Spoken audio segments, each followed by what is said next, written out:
오늘은 9가 성령 세례와 성령 충만입니다. 146조 성령 세례와 성령 충만 146조.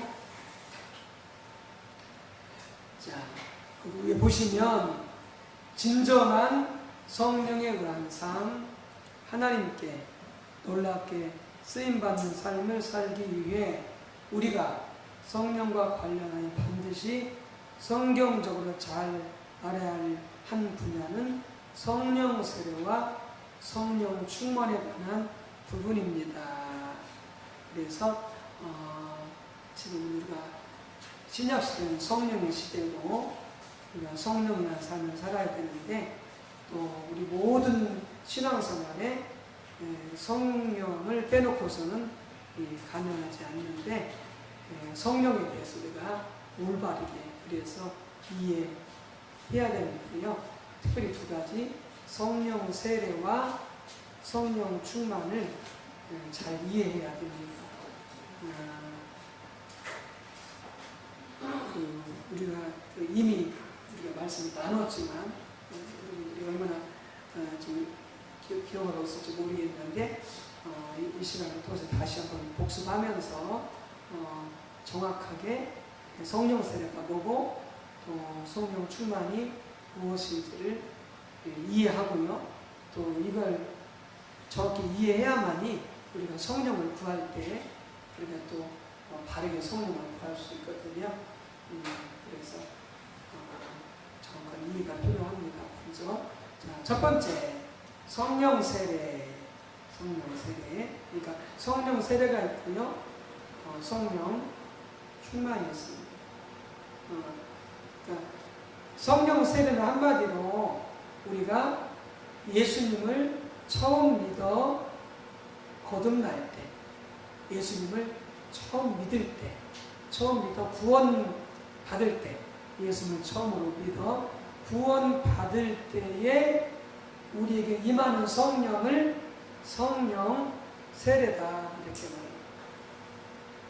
우리가 교회에서 구원받은 사람들이라고, 예수님을 영접한 사람이라고 확실하게 인정될 때에 뭘 주죠?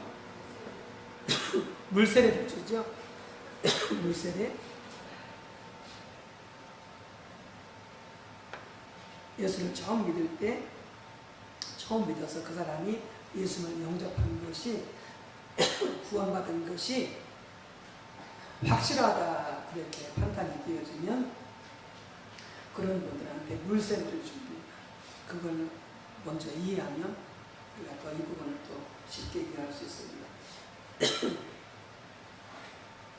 그런 것처럼 예수님을 처음 영접했을 때 우리가 구원받게 되어지는데, 그때 우리 마음 가운데, 우리 영 가운데 인치시고 성령께서 거하시게 되는데, 그것을 갖다가 성령 세례다 이렇게 성령 세례.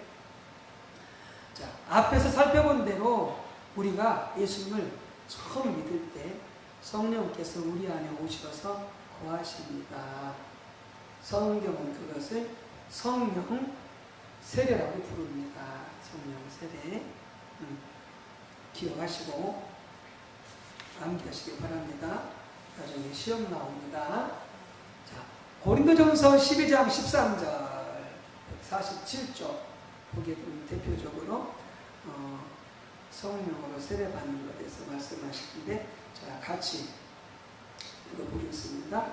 우리가 유대인이나 헬라인이나 종이나 자유인이나 다 한 성령으로 세례를 받아 한 몸이 되었고 또 다 한 성령을 마시게 하셨느니라. 아멘. 자, 이 구절이 말하는 성령 세례는 언제 일어나는 것입니까?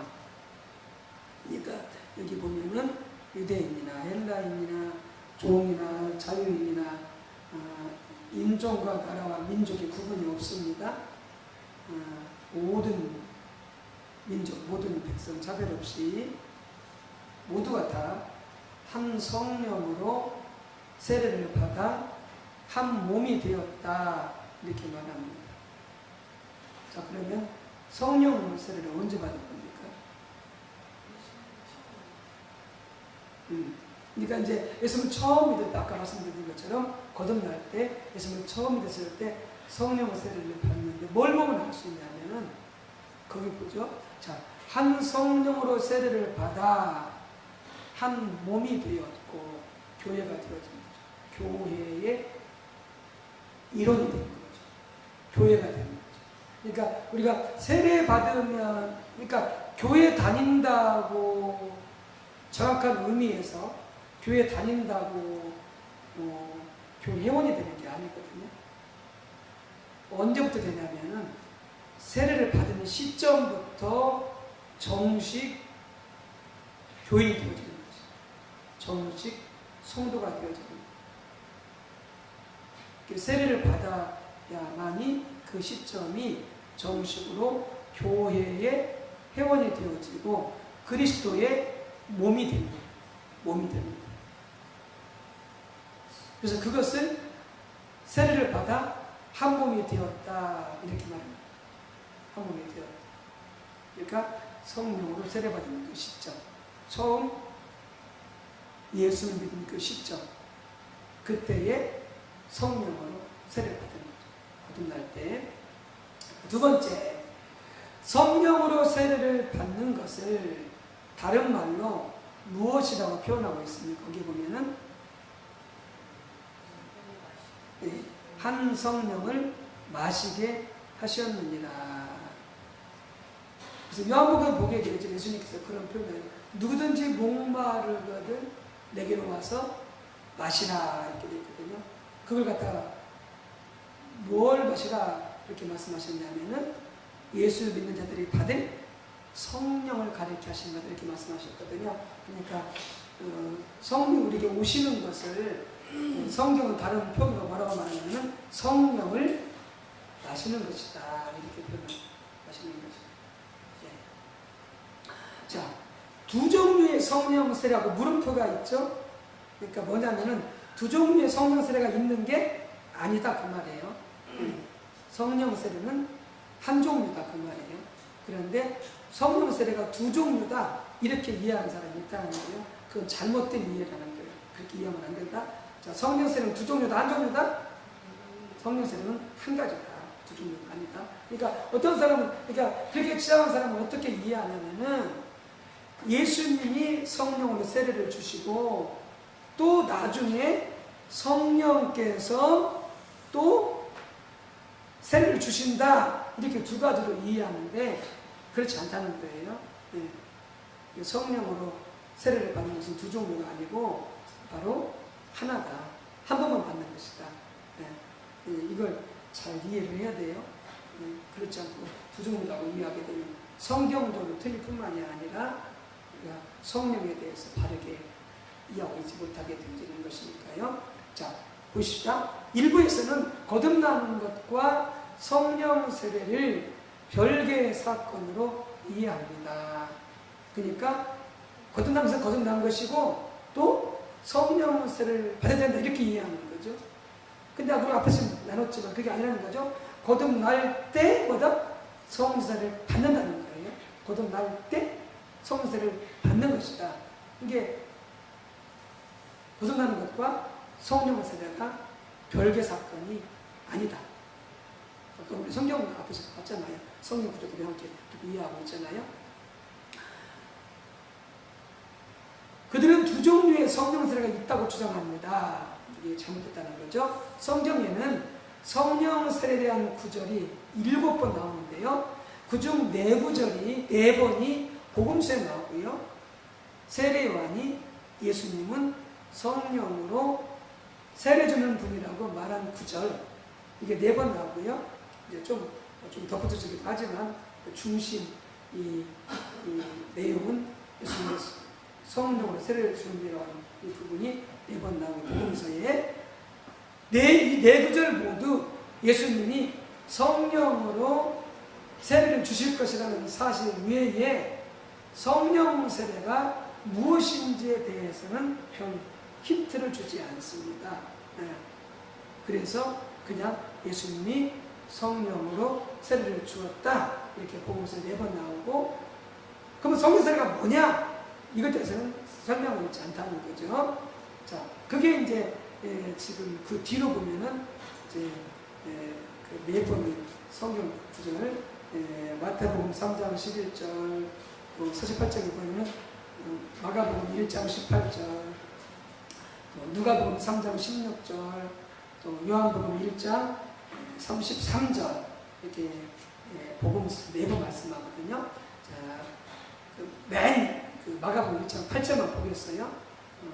이렇게 됐어요. 나는 너희에게 물로 세례를 베풀었거니와. 나는 누구예요?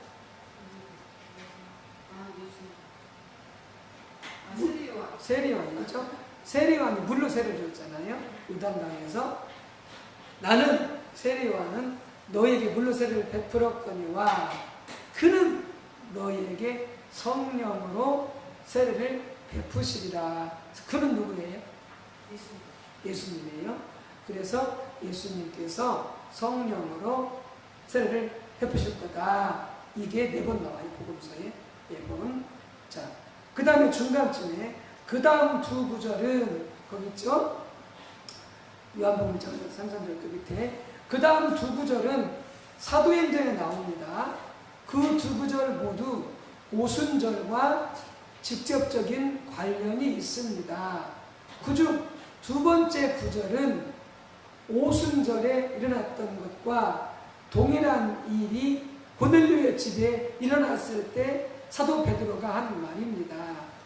그 2 구절에서 우리가 알 수 있는 것은 성령 세례는 오순절날 성령께서 제자들에게 능력으로 임하신 사건을 말한다는 것입니다. 그래서 사도행전 1장 5절, 또 고넬료 집에서 임했던 성령 세례, 사도행전 11장 16절. 그런데 이 2 구절 다 오순절에 임한 성령에 대해서 말씀하고 있는 것입니다. 그래서 오순절에 임한 성령 세례가 바로 고넬료 가정에도 임했다 이렇게 설명하고 있는 거죠. 그래서 성령 세례가 한 번은 오순절날 사도행전 1장 5절에, 또 한 번은 사도행전 11장 16절 고넬료의 집에서 성령이 베드로가 설교할 때에 성령이 그들에게 임했는데, 그때 그걸 보고 바로 베드로가 생각났다는 거죠. 오순절날 성령으로 120문도가 세례를 받으려고 하는 것이 기억나는 거예요. 그래서 고넬료에게 가정에 임한 성령 세례 사건이나 오순절날 임한 성령 세례 사건이라보다 같다라고 하는 것을 설명하고 있는 거죠. 자, 그 밑에 보면은 헬라어 원어를 보면 6구절, 복음서에서 4구절, 사도행전 2 구절 모두 밥티조, 침례주다 혹은 세례주다라고 하는 밥티조라고 하는 동사와 또 푸뉴마티 하기오, 그것은 성령 안에서 혹은 성령으로라고 하는 전치사구를 사용하고 있습니다. 약간의 차이가 있다면 마태복음과 누가복음은 성령 다음에 불을 추가하고 있다는 거죠. 성령과 불로 세례를 주거든 이렇게 불이 추가되고 있고, 마가복음에는 전치사 n이 없는데 의미상으로는 정확히 같은 의미다. 그러니까 성령으로 세례를 베풀다라는 의미와 같다라는 것이죠. 자, 그렇게 해서 보게 되어진 거다. 이제 복음서나 그 다음에 사도행전이나 다보다 성령으로 세례를 받은 것에 대해서 말씀하고 있다. 그런데 의미는 성령 세례가 무슨 의미인지는 아직 알 수는 없다. 지금 그 부분을 말씀하고 있다는 거죠. 자, 성령 세례에 관한 마지막 구절이 어디냐? 바울 서신서에 나온다는 거죠. 바울 서신서 고린도전서 12장 13절 149쪽. 자, 같이 읽습니다.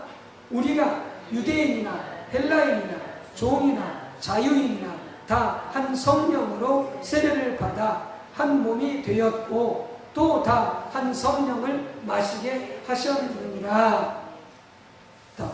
여기도 보게 되어지면은 다 한 성령으로 세례를 받아 한 몸이 되었고 또 다 한 성령을 마시게 하셨느니라. 이렇게 말함으로써 한 성령으로 세례를 받아 이렇게 되어 있죠. 자, 이제 이 구절을 두고 두 종류의 성령 세례가 있다고 주장하는 사람들은 복음서와 사도행전에 나오는 성령 세례와 아까 살펴봤었죠. 서신서에 나오는, 지금 고린도전서 서신서에 나오는 성령 세례가 서로 다르다고 주장합니다. 다시 말해서 복음서와 사도행전에 나오는 성령 세례는 예수님께서 주체가 되셔서 성령을 가지고 우리에게 세례를 주시는 것인 반면, 그래서 거기 뭐라고 했어요? 예수께서 성령으로 세례를 주시다 이렇게 되어 있잖아요. 그러니까 그렇게 되어 있는 것으로 이해를 하고 또 성경도 그렇게 이해하고 있고, 고린도전서의 성령 세례는 성령께서 주체가 되셔서 우리에게 세례를 주시는 것이라고 말합니다. 주체가 다른 거죠. 복음서, 사도행전은 예수님, 그 다음에 고린도서에서는 성령이 성세를 주는 것이다.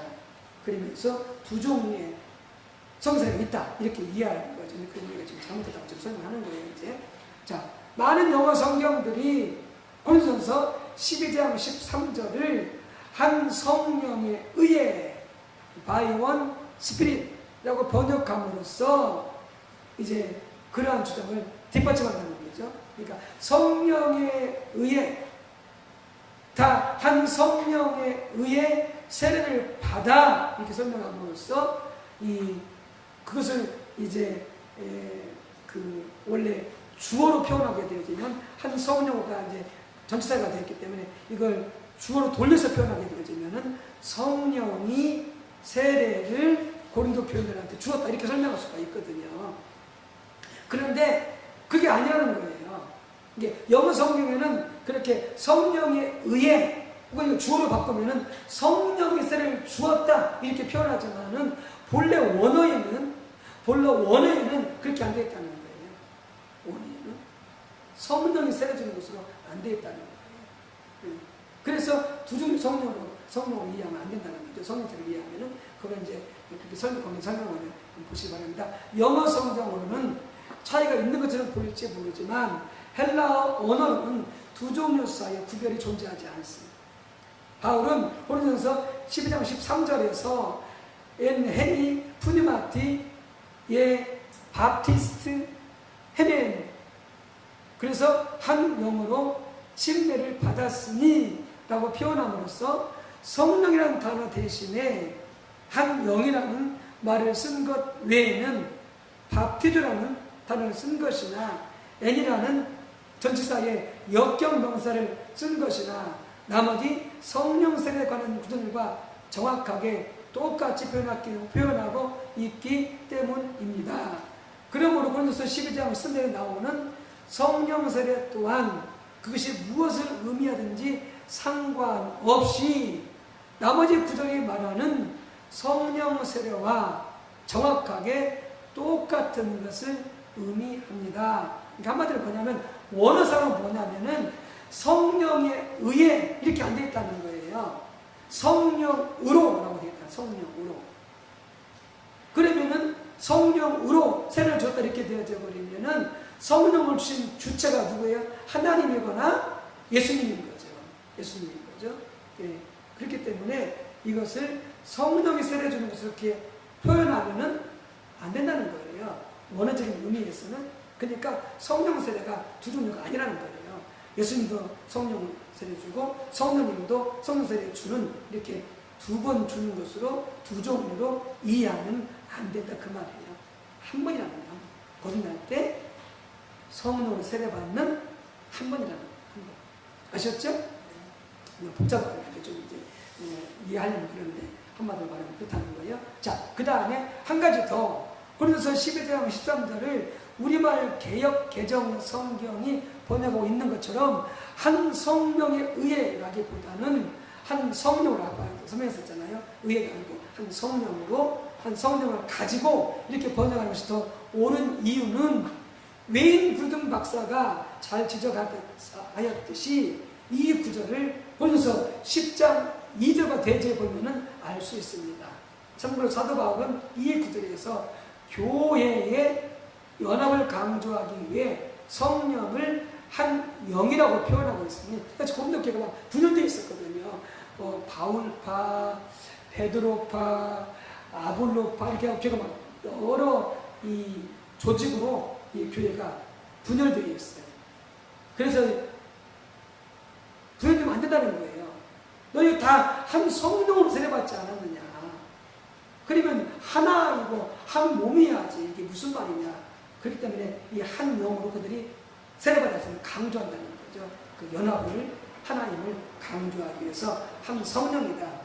당연히 한 성령이지. 성령 여러 개 많이 하는 표현하죠.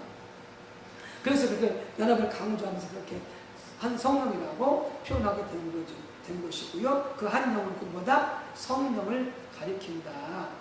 우리말 성경은 그 부분을 한 성령이라고 번역하고 있는 거죠. 자, 벌써 10장 2절은 구약의 하나님 백성의 구원을, 그리고 12장 13절은 신약의 하나님 백성의 구원을 다루고 있는데, 벌써 10장 2절의 요지는 구약의 이스라엘 백성들도 우리들처럼 그들이 세례를 받고 하나님의 백성들이 되었다는 거죠.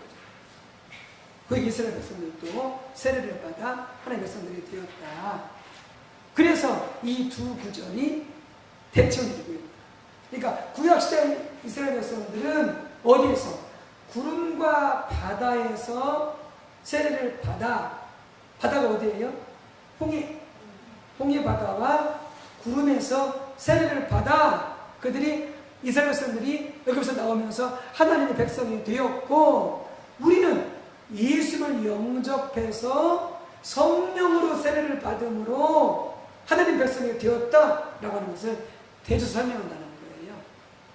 그 웨인 굴든 박사는 그걸 보면 또 정확히 이해할 수 있다는 거예요.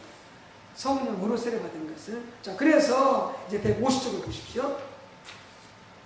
이렇게 설명하는 거죠. 자, 그래서 10장 2절. 모세에게 속하여 다 구름과 바다에서 세례를 받고, 라고 되어 있죠. 네, 구름과 바다에서 세례를 받고.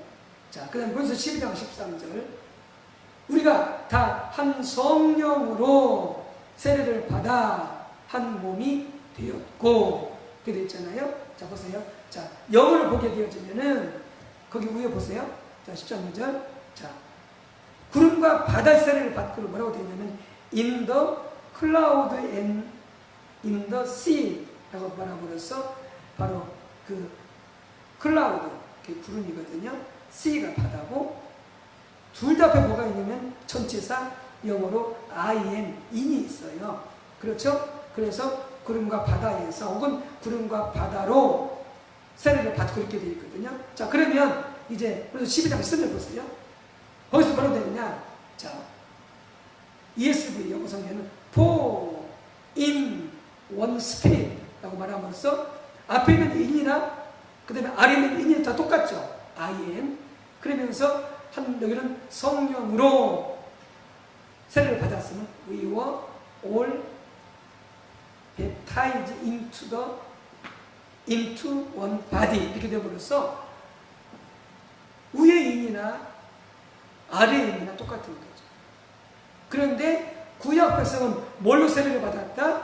구름과 바다로 세례를 받았다는 거예요. 신약 백성은요, 성령으로 세례를 받았다는 거예요.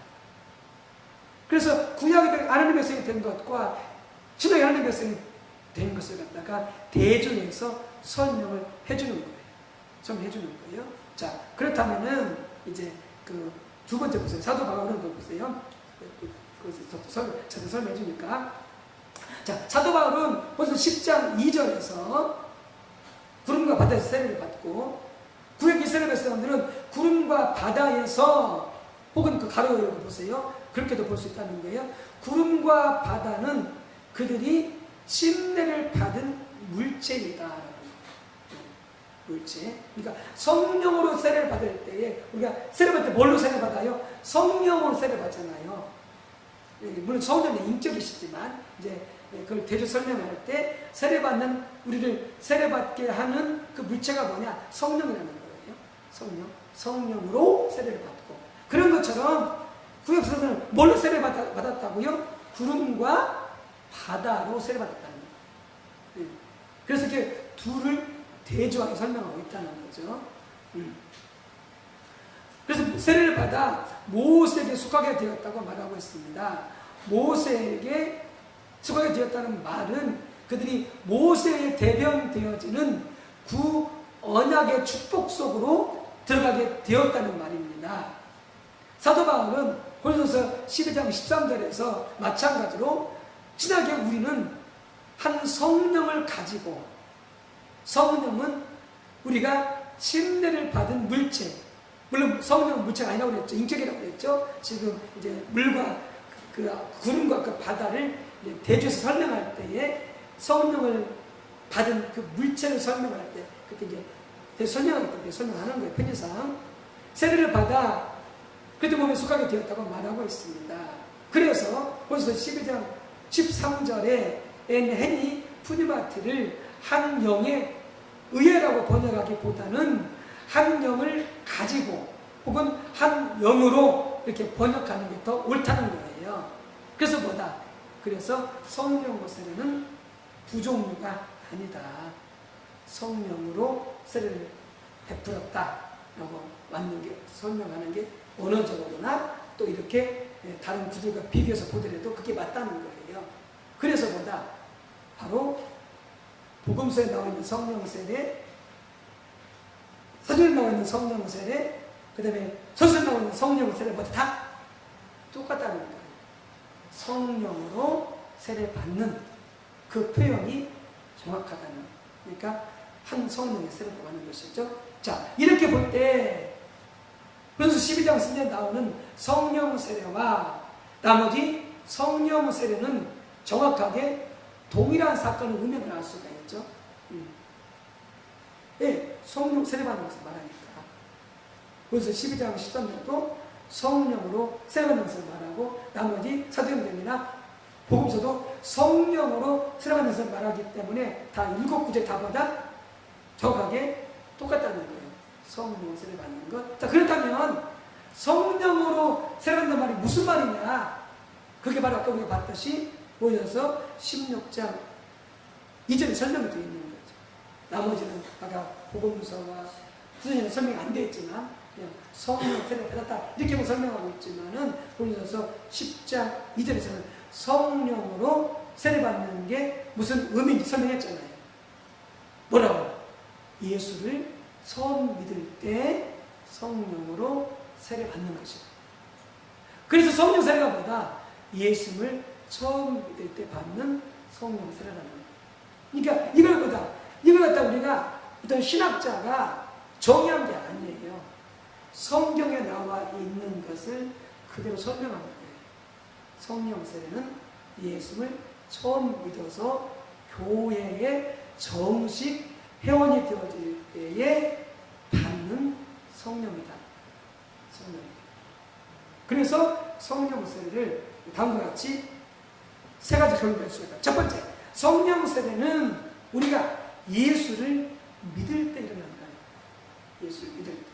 아멘. 예수를 나의 구주, 나의 주님, 나의 하나님으로 입술로 시인하고 마음으로 영접할 때에 성령이 나에게 인을 치셔서 내 안에 거하심으로 우리는 그때를 갖다 뭐라고 말한다? 성령 세례 받았다라고 말합니다. 그러니까 여기 오신 분들은 이미 성령 세례를 받았어요? 안 받았어요? 받았어요. 예수님 영접해서 하나님의 자녀가 되기 때문에 우리는 이미 성령 세례를 받았어요. 아멘? 근데 이제 이 순복음계통은 뭐라고 설명하냐면, 순복음계통은 우리 이제 김춘자 선배도 이제 그 순복음계통 저기 이제 그 은혜와 진리에 거기 이제 옛날에 다니셨지만 그때 설명을 들었을지 모르겠지만 우리 신주 선배는 안 들을 수도 있는데, 그 우순절계통에서는 뭐라고 설명하느냐? 아까 나왔던 것처럼 그렇게 설명하는 거예요. 우순절계가 다 그런 건 아니지만 일본은 뭐라고 하냐면은 거듭나는 것과 거듭나서 구원받는 것은 구원받는 것이다. 그런데 또 성령 세례를 받으면 이렇게 설명합니다. 우리 지금 살펴보는 것처럼 성경적으로 보게 되지만 그 말이 옳다 틀리다? 틀린 거예요. 그래서 심지어 뭐라고 설명하냐면은 방언을 해야 성령 세례를 받는 이렇게 설명해요. 방언 못하면 성령 세례 안 받아요. 그러니까 그것은 뭐냐면은 이제 어떤 경험적으로 설명하는 것은 될지 모르겠지만 성경적으로는 맞지 않다. 우리는 이미 구원받았을 때, 예수를 영접했을 때 성령 세례를 받았다. 그래서 김준영 성도님도 이성욱 집사님도 우리 모두도 이미 성령 세례를 받아서 우리 안에 이미 성령님이 함께 계신다. 아멘. 이게 얼마나 감사한 거죠. 두 번째, 우리는 성령 세례의 결과로 그리스도의 몸에 지체가 된다. 그러니까 예수를 영접해서 구원받았을 때, 성령 세례를 받았을 때 그때부터 뭐가 되어진다? 교회는 뭐예요? 예수 그리스도의 몸. 교회가 예수 그리스도의 몸이라고 했잖아요. 교회의 정식 회원이 되어지는 거예요. 다른 말로 하면 그리스도의 몸이 되어지는 거예요. 그래서 몸이 되어지는 거예요. 예. 몸의 지체가 되어지는 거예요. 예. 그래서 이 또한 얼마나 감사한지 모르죠. 예. 하나님은 이 교회 가운데 계시잖아요. 우리는 지금 중간에 살펴봤지만 하나님은, 성령님은 이 교회 가운데 거하신다고 했거든요. 그래서 뭐라고 말씀했어요? 이 교회가 세계 정치적인 사회 온 우주 만물의 중심이보다 교회예요. 이 교회 하나님이 계시니까, 성령님이 계시니까 그런 교회에 우리가 뭐가 된다? 지체가 되어지고 멤버가 되어지고 형이 된다. 뭘 받음으로? 성령 세례 받음. 얼마나 복된 일인지 몰라요. 지금 하나님 깨닫고 보면은. 셋째, 성령 세례를 통해 성령께서 우리 속에 오셔서 뭐 어떻게 하신다? 영원히 거하신다. 할렐루야. 그러니까 우리가 좀 어려운 일 당하면, 또 문제가 생기면, 또 내가 좀 외롭거나 쓸쓸하거나 우울하면 하나님 어디 계시냐고 막 앙탈거리는데, 그건 이 성경을, 이 말씀을 정확히 모르는 거예요. 내가 힘들어도, 내가 문제가 있어도, 내가 괴로워도, 내가 우울해도 하나님은 우리를 떠나지 않고 영원히 함께 계시는 거예요. 아멘? 그래서 그 하나님 앞에 힘들 때 다 이야기하는 거예요. 아니 우리 안에 계시니까. 하나님 나 외로워요. 하나님 나 우울해요. 나 지금 염려가 되고 있어요. 하나님 나에게 평안을 주세요. 나에게 믿음을 주세요. 이 모든 염려 하나님께 맡길 수 있게 주세요. 주님 주시는 평안함을 누리게 주세요. 이렇게 얼마나 기도할 수 있다는 거죠. 예, 그 하나님이 우리 안에 계십니다. 아멘. 예, 그래서 힘들어하지 마라. 어떤 어린 일이 있고 문제가 있더라도 힘들어하지 말라라고 하시는 것이죠. 예. 1조 성령 세례. 그러면 예수님을 처음 믿을 때, 거듭날 때 받는 게 성령 세례인데, 성령 세례의 의미는 뭐냐 그러면, 성령 세례의 의미, 네, 또 중요한데요. 여기 보시겠습니다. 그럼 성령 세례는 정확하게 무엇을 의미합니까? 웨인 그루덴 박사는 이렇게 잘 표현하고 있습니다. 성령 세례는 성령께서 우리에게 새로운 영적 삶을 주시고, 그걸 이제 중생이다, 혹은 거듭난다, 이렇게 표현할 수 있는 거죠. 거듭나고 혹은 중생한다 같은 표현인데 우리에게 성령은 새로운 영적 삶을 주시는 것이다. 또 우리를 깨끗하게 하시고 죄에 대한 애착과 죄의 권세를 깨트리게 하시는 성화의 첫 단계. 그러니까 성령 세례 받지 않고서는 성화의 길로 갈 수가 없는 거죠. 성화의 길로 갈 수가 없는 거죠. 예수님을 닮아가는 거룩해 되어지는, 그래서 성화의 첫 단계다. 성령 세례 받는 게 신앙생활에 처음 일어나는 성령의 역사를 가리킴에 틀림이 없다. 그러니까 예수님을 처음 믿을 때 받게 되는 성령의 역사라는 거예요. 이런 의미에서 성령 세례는 성령께서 우리 신앙생활에 처음에 행하시는 모든 일들을 가리키며, 따라서 오순절 계통의 해석처럼 회심 이후의 경험을 의미할 수 없다. 이해가 가죠? 지금 설명했듯이. 자, 그럼 계속해서 이렇게 말합니다. 이 새로운 언약의 능력은 제자들의 복음 전파를 훨씬 효과적으로 만들었고, 그러니까 예수님의 제자들이 성령 받기 전에 복음을 전했죠. 그런데 오순절날 성령 받고 나서 훨씬 더 우리가 알고 있듯이 효과적으로 복음을 전할 수 있었다고 하는 거죠. 모든 신자들의 삶에서 죄를 정복하고 승리할 수 있는 훨씬 큰 능력을 부여했으며, 거기 이제 가로 안에 있는 그 성경 구절들은 참조하시고요. 또 신자들을 공격하는 사단과 마귀의 세력을 물리칠 수 있는 힘을 주었다. 그래서 성령의 능력으로 너희가 귀신을 쫓아냈으면 너희에게 하나님 나라가 임한 것이다. 예수님께 설명해 주셨죠. 성령의 능력으로 귀신을 쫓아내는 거죠. 성령의 이 새 언약의 능력은 또한 모든 신자들에게 사역을 위한 여러 종류의 은사를 주기도 했다. 그래서 뭐 치유의 은사, 예언의 은사, 방언의 은사, 통변의 은사, 영분별의 은사, 이런 모든 것들이 바로 성령에 통해서 신자들에게 주어지기도 했다. 그죠? 자, 성령님은 천지 창조 때 운행하셨고, 창세기 1장 2절 아시죠? 창세기 1장 2절 수면 위에 운행하시다고 되어 있잖아요. 하나님의 신은 수면 위에 운행하시다 이렇게 되어 있잖아요. 창세기 1장 2절 보면은 그게 바로 뭐냐면 성령님은 천지가 창조될 때 함께 역사하셨다는 거죠. 성령님도 함께, 예수님도 함께, 삼위일체 하나님께서 함께 창조하신 거예요. 구약 시대에도 역사하셨습니다. 천지 창조 때도 성령이 역사하셨고 구약 시대도 역사하셨고, 사람들에게 하나님을 섬길 수 있도록 능력, 지도력, 애언 등을 부어주셨습니다. 구약 시대에도. 그러나 구약 시대에는 성령께서 사역을 위한 능력으로 불과 몇 사람에게만, 소수에게만 임한, 모세라든지 엘리야, 사사들, 이렇게 불과 몇 사람에게만 구약 시대에 임했다는 거죠. 그리고 그 역사도 대부분 강력하지도 않았고, 신약시대처럼 광범위하지도 않았다는 거죠. 하나님의 백성의 삶 가운데 나타난 영적인 능력은 아주 미약해서 주변 나라에 복음을 전하는데 그 효과가 없었다. 구약시대는. 이게 신약시대에 와서야 이제 다른 나라, 다른 지역에서 복음을 전하는 성령이 강력히 역사했잖아요.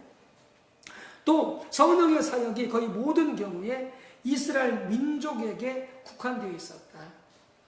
구약식 성령의 역사는.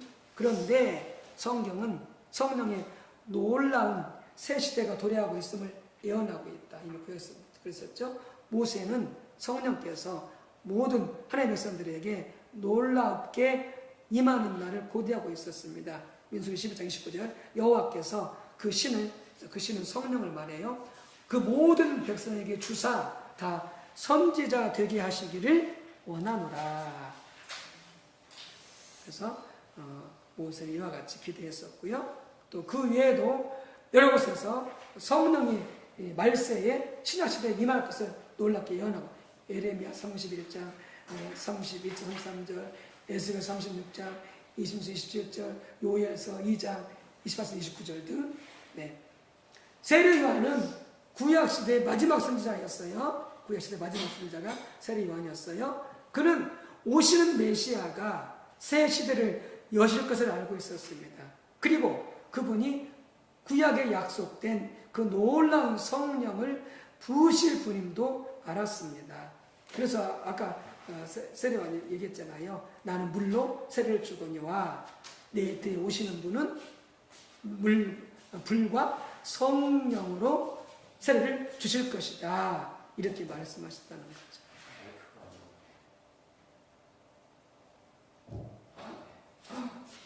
지금 마이크 없이 있었어요? 네. 마이크 하려고 했더니 꺼버려가지고. 네. 자, 새 시대의 놀라운 성령의 역사는 이와 같이 이 신약시대 말세에 임할 놀라운 성령의 역사가 예언되어 있는데 그것이 예수님의 삶 속에서 보여졌다는 거죠. 이루어졌다는 거죠. 그러니까 세례 요한까지는요, 구약시대예요. 예수님은요, 말세고, 그 다음에 예수님은 신약시대인 거죠.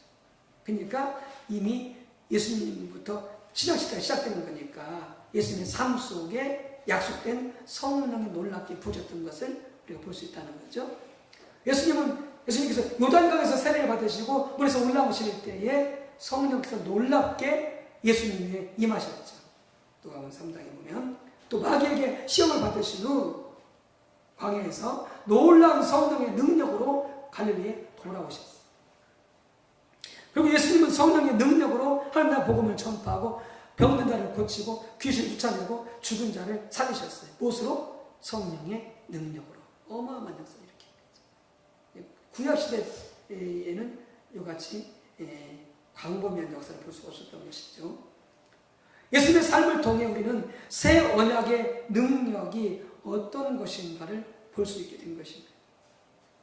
즉 성령의 능력이 하나님께서 세례 요한에게 성령이 내려서 누구 위에든지 머무는 것을 보거든 그가 곧 성령으로 세례를 주는 이인 줄 알라고 하셨는데 그대로 이루어진 것입니다.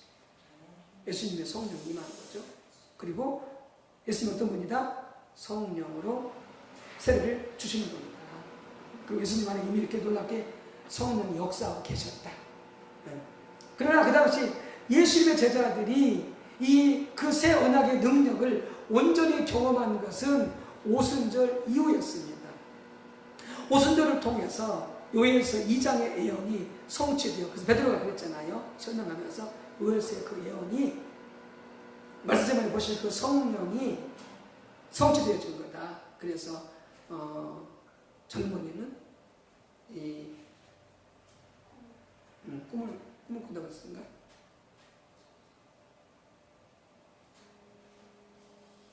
그러니까 예언하고 환상을 보고 그 다음에 꿈을 꾸고 뭐가 임해서? 성령이 임해서 그것이 요엘서에 있는데 그 예언이 성취된 것이 뭐다? 오순절 제자들에게 성령 임한 사건이다. 이걸 말하는 거죠. 네. 그래서 요엘서 2장 예언이 성취되어서 새 언약의 능력, 성령의 능력이 교회 가운데 부어졌기 때문이다. 그때부터 사도들이 어떻게 했다? 성령의 능력으로 강력히 복음을 전파하면서 예수님 병 고치고 귀신 쫓고 할 수 있었다고 하는 거죠. 자, 그러면 예수님의 제자들이 이 복음서에서 또 보게 되지만 예수님이 능력을 주어서 그들이 어떻게 했어요? 귀신을 내쫓고 병들을 고쳤잖아요. 제자들도. 그런데 그때는 뭐냐면 복음서에는 예수님께서 제자들에게 일시적으로 성령을 주셔서 그렇게 행한 것이지 복음서는 아직 제자들이 성령 세례를 받은 게 아니에요. 이게 예수 제자들은 언제 성령 세례를 받았느냐? 오순절날 성령 세례를 받은 거예요. 오순절. 예수 제자들. 오순절날 성령 세례를 받았어요. 복음서에서 예수님 제자들이 귀신 내쫓고 성령의 능력으로 복음을 전하고 그들이 병을 고쳤던 것은 예수님이 일시적으로 성령을 주신 거예요. 그러니까 예수 제자들은 뭐가 있지 않아요? 제자들 안에 성령이 아직 거하지 않는 거예요. 언제부터? 오순절날 성령 받고 나서부터, 그때부터 제 아들 안에 성령이 거하셔서 강력하게 역사하기 시작하시는 거예요. 아셨죠? 이게 오해하지 마세요.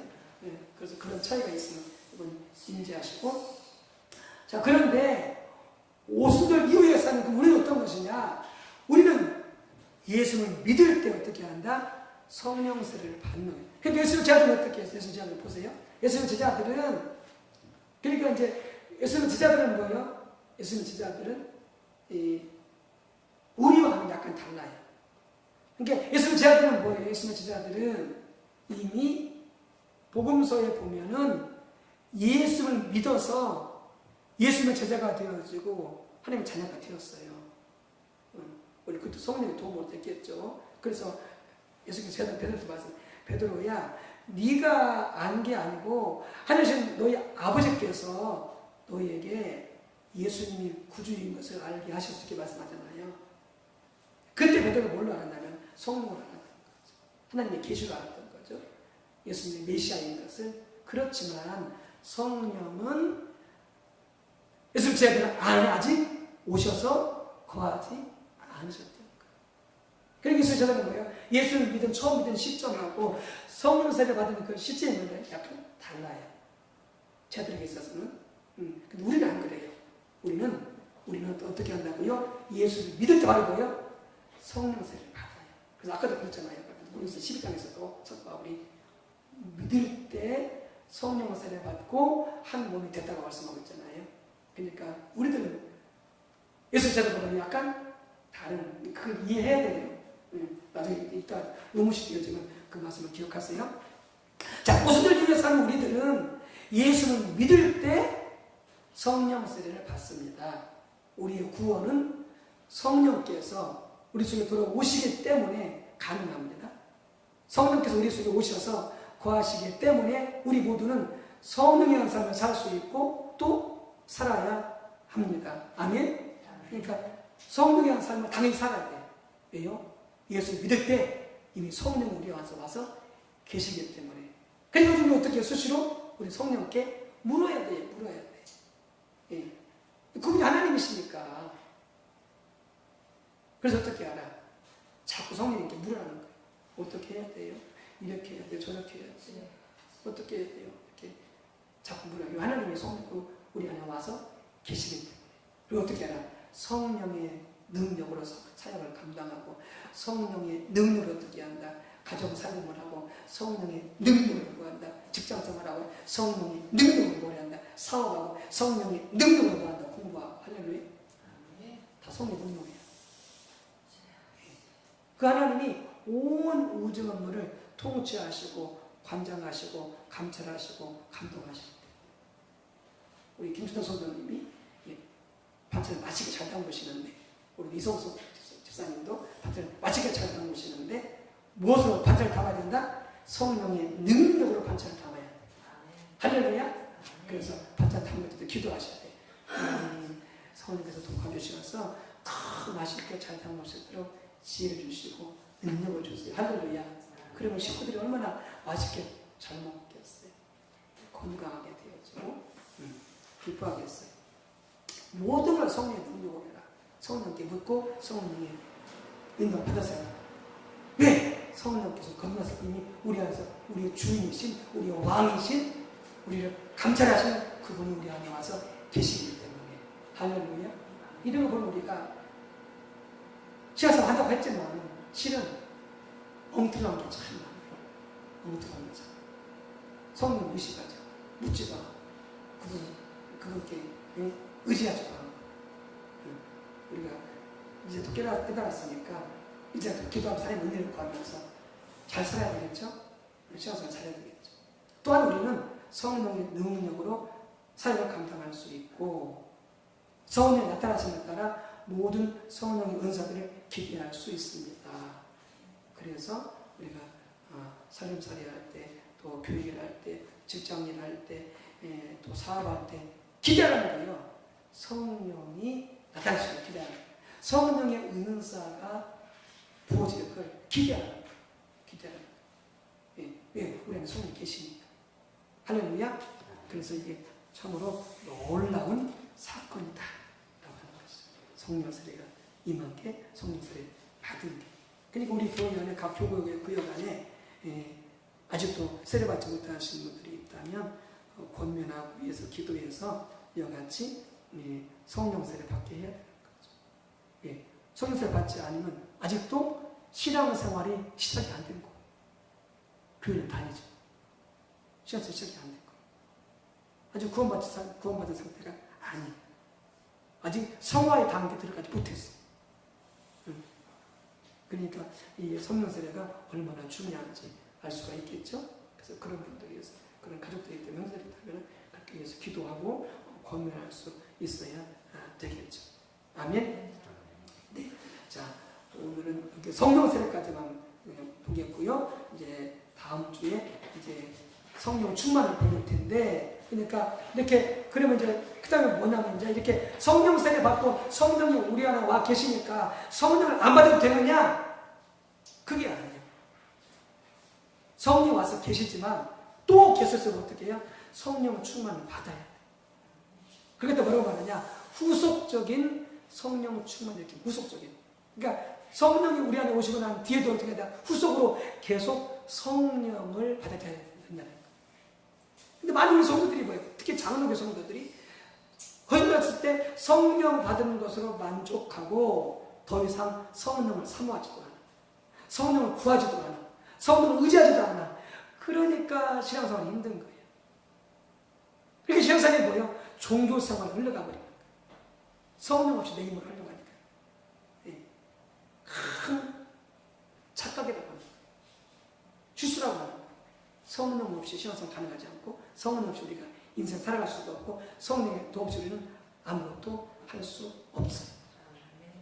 그래서 후속적으로 어떻게 해요? 이렇게 성령 세례 받고서 후속적으로 계속해서 성령을 구해야 되는 거예요. 성령 임재 주세요.